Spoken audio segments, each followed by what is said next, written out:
I think there's a lot of people over the past couple decades who have been like kind of turned off by games because they've been growing like exponentially complex, and people pick up an Xbox controller, have no idea what it is. They were like, when I was playing games, it was a joystick and 2 buttons, and I think we want to bring some of that like flavor back into it.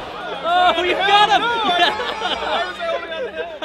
The 3 games that we're showing here tonight are going to be 3 of the games that we run for tournaments during the festivals for players at Fantastic Arcade.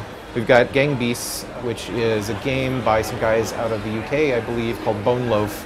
And it's basically if you had like Pillsbury Doughboys battling it to the death. Like, it's a crazy brawler that's like violent in the most like funny and tame way possible. Lots of just like picking each other up and throwing each other around. Super funny, super great. Then we've got a game called Push Me Pull You from Australia. It's a 4-player game where 2 teams of 2 players who are conjoined with like a snake body. And so what they're trying to do, it's basically like some sort of like a ball sport, like played on a court, and what they're trying to do is grow or shrink their snake bodies to like encircle the ball and pull it over to the opposite team's goal and kind of like keep it in their space. And they're obviously trying to like literally snake their way in and like steal it back. Weird and gross.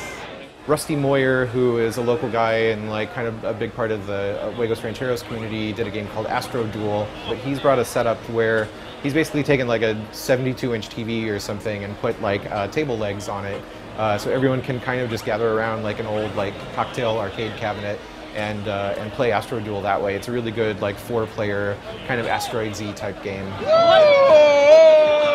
I saw this technology that some of my friends were working on, where they could have phones act as wireless controllers for the iPad. I'm like, it's really cool, but you know, you should do like a multiplayer game with that. And I'm like, well, we don't know. And I'm like, okay, I'm gonna make like a quick demo and I will show you guys what I'm talking about so you can kind of see this. And so I spent like a week on it, and it turned into a month, and it actually, the whole project took about 2 years to make.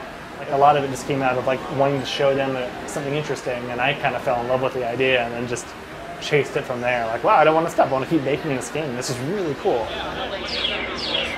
You know, we want to bring people together to watch games, like witness games and play games together in like a safer space than you might expect, you know, a very like welcoming space. And I think all 3 of these games do a really good job of that, of just like giving people like just like base fun, both to watch and to play.